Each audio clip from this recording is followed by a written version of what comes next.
Alright, today we are checking out the Cyrusher Rover, which is a 26 by 4 inch fat tire e-bike with dual suspension.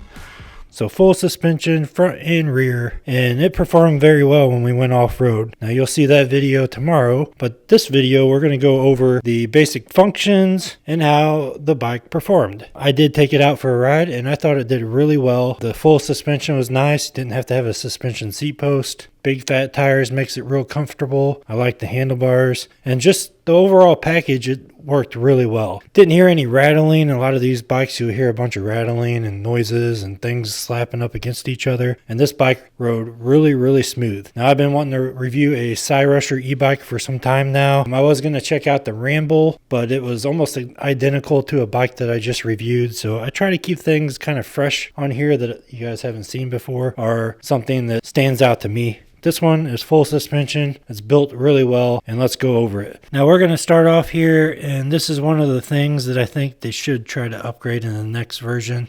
This is a Torney derailleur, though it is Shimano. It's the lowest end on the Shimano series, so I'd like to see that upgraded when they put out a new version of the Rover. I think the overall design is really nice. It does look like you can attach a rear rack on the back, but they should have that option on their website, so go check that out and see what you think. Again, we got the 26 by 4 inch fat tires. I don't see a brand name on these tires, so I'm not sure who makes them. They do have quite a bit of grip. I don't know how thick they are or anything like that. But overall, I think it seems to be a pretty decent tire. Now it does have rear taillights with brake light function. I would really like to see them integrate a rear rack in this bike. Most bikes like this come with a rear rack. For the safety aspect, I think having your light up here towards the back of the bike up higher is a little bit better for visibility. The ones on the bottom, they're bright, but they're at the bottom, so most people are looking at the body, and out of their peripheral they're going to see the tail light up here on the rack. So another thing they can improve on, it doesn't have a derailleur guard on here or a double wall chain guard. Those are both things that I think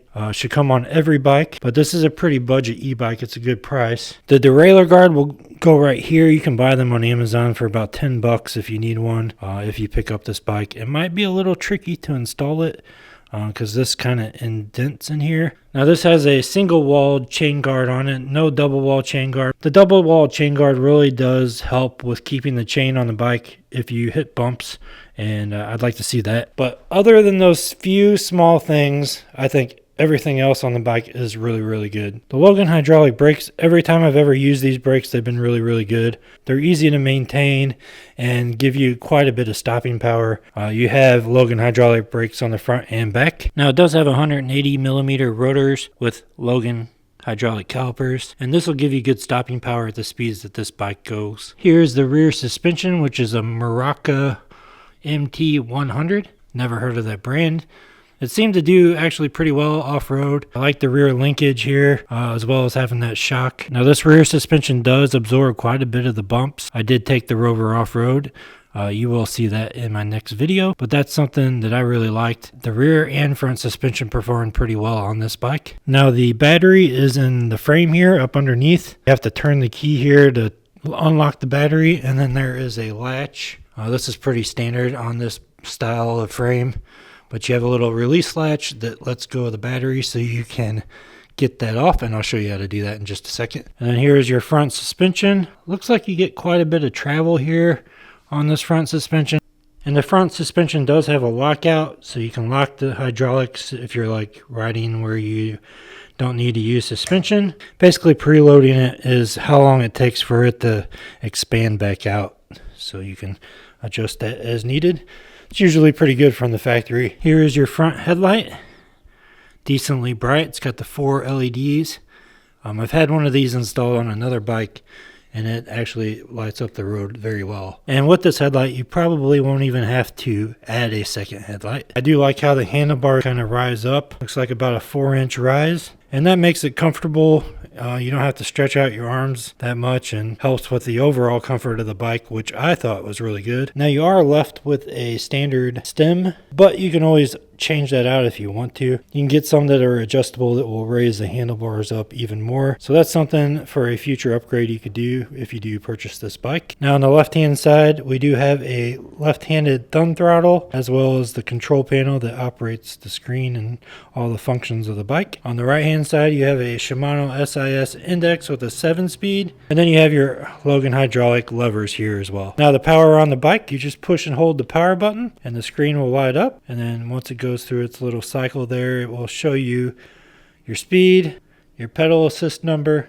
and some various information down here. And then to go through the options, you'll hit your I button to change the information down here at the bottom of the screen. Up here you'll have a battery graph. There is no voltage gauge on this bike. It is just a battery graph. So all you get to go off of are these little green lights, which there's 5 total. That is not really the best indication of battery life. So when I was out riding this bike, I had 1 bar of battery, but it's been sitting here for a couple days. So it's back up to 3. So it does have quite a bit of voltage sag, which means that it's probably not the best cells in the bike. I don't know what they put in there. I would say the quality of the cells is not the top of the line, but they should do you very well. I have a lot of nice things to say about the ride, so you'll see that coming up next. Now you will have to unlock the speed when you get it from the factory, and to do that you hit the plus and minus buttons, and that will take you into the settings of the bike. Now the most important setting here is P8, which is allowing you to unlock the speed to a class 3 e-bike, and that's basically it. So now we're going to take the Cyrusher Rover out for a ride. I want to show you what this thing can do, and then stay tuned for tomorrow's video where we do a little off-roading with the Rover.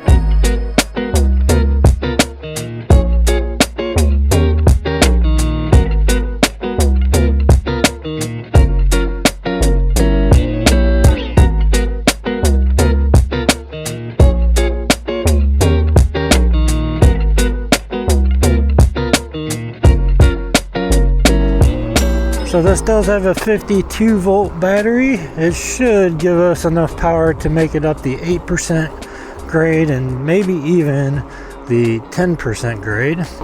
Okay, top speed is 20 miles an hour with throttle.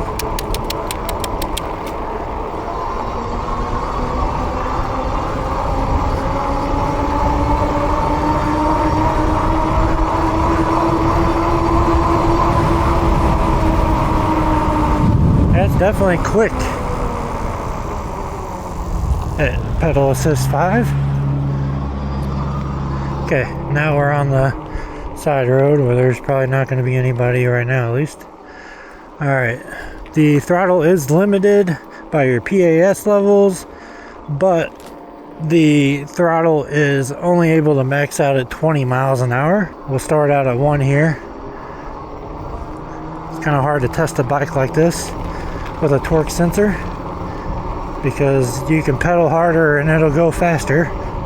So about 15 miles an hour where it cuts off, 15 to 16. So let's go to 2.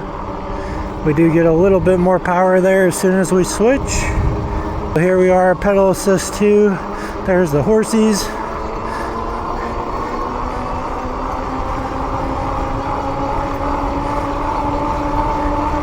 And we're already at 25 miles an hour with pedal assist 2. So pedal assist 3, we're maxing out at 26. Pedal assist 4, I guess it'll be 27. So there is not very much of a speed difference here with the different pedal assists. It went up 1 mile an hour from 3 to 5. So PAS 3 we got 26, PAS 4 we got 27.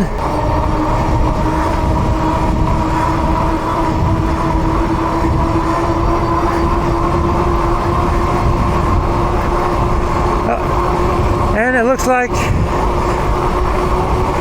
on flat ground we were able to hit 30 miles an hour. If we would have had more room to work with, we probably could have got it up higher than that. I like the ergonomics. I feel really comfortable on this bike. I'm not like stretching to reach the handlebars, and so there's not a lot of pressure on my hand. The grips are pretty so-so. They don't have a lot of cushion, but they have a lot of grip. They are rubber. We got some Logan hydraulic brakes. So with 180 millimeter rotors, we should get quite a bit of stopping power. With a 26 by 4 inch fat tires plus the full suspension, the ride's pretty comfortable. However, I gotta knock a point off for this seat. It's not very padded. It's more like a normal bike seat. So if you're looking for comfortability, then I would highly suggest upgrading the seat on this. Now you won't need to add suspension to the seat post because it does have rear suspension, and it works pretty good actually. It's pretty soft, but the seat is pretty hard. Now the handlebars have a little bit of a rise to them, about a 3-inch rise to it. Very ergonomic, very nice. You can adjust them forward if you need to lean a little bit more. I kind of have them more towards me this time. Feels excellent.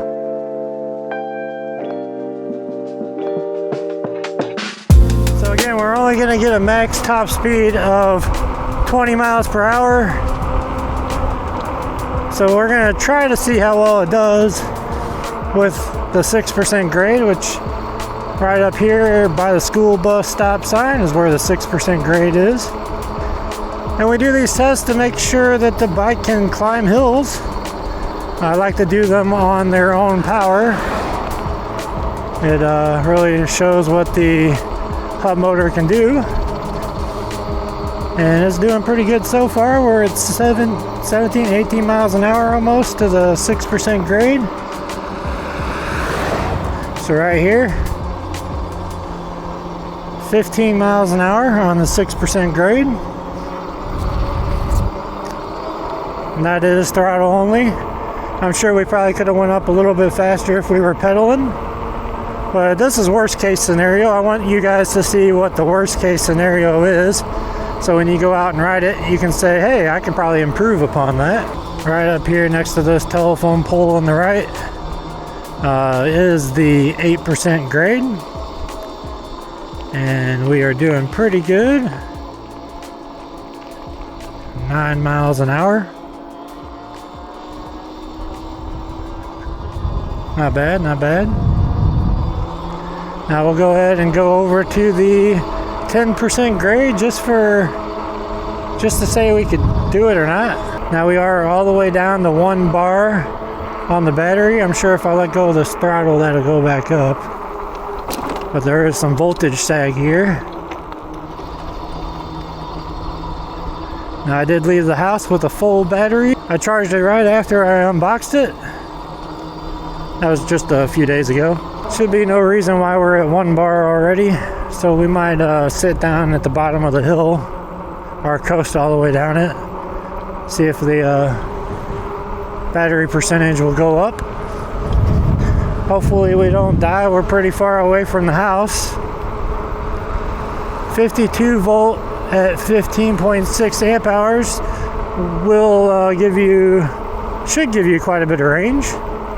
And overall, man, the bike's pretty solid. I like it. I don't hear any rattling noises. You know, some of these bikes, they're not put together very well. And looks like Cyrusher is doing their thing and making it a quality e-bike for a good price. They have a bunch of different models, though. And as you can see, we are climbing this hill no problem. I have not pedaled at all. It is holding its own. Now here is where the 10% grade is, right next to this light pole. So this is where we're going to get the slow speed. Looks like we dropped down to 8 miles per hour there. Absolutely no assist from me whatsoever. It was all motor there. So that's good to see. You should expect that with a 52 volt e-bike. Now the 12% grade, they're usually a pretty big challenge. Especially with the battery percentage at where it's at right now, but we're going to try it. Okay, here we are. We're going to try throttle only as long as nobody's coming. Looks like we're good on this side. But if we make it up this hill throttle only, I'll be really surprised. I will shut it off once it hits like 6 miles per hour though, because I don't want to tear up the motor. Oh, we're so close. Okay. Yep. Now we're out of power. And the bike is dead. Yeah, I didn't have enough juice to get up there. So this would not do a 12% grade. Unless, of course, I come back out here one day and come to this spot first. But overall, though, I think this bike is really, really good. Tackled that hill really well. Has pretty good torque. So the full suspension 26 by 4 inch fat tire e-bike by Cyrusher, the Rover, is $15.99 on their website right now. So if you guys are interested in picking up a Rover, there will be a link down in the description. If you click that link and purchase one of these bikes or any of the Cyrusher e-bikes, that does directly support me and my channel, helps us grow and allows us to continue to make content like this. If you have any questions, please leave them down in the comments section. And if you like this e-bike, hit that like button down below. I really do appreciate it. Thanks for watching, guys, and I'll see you guys in the next one.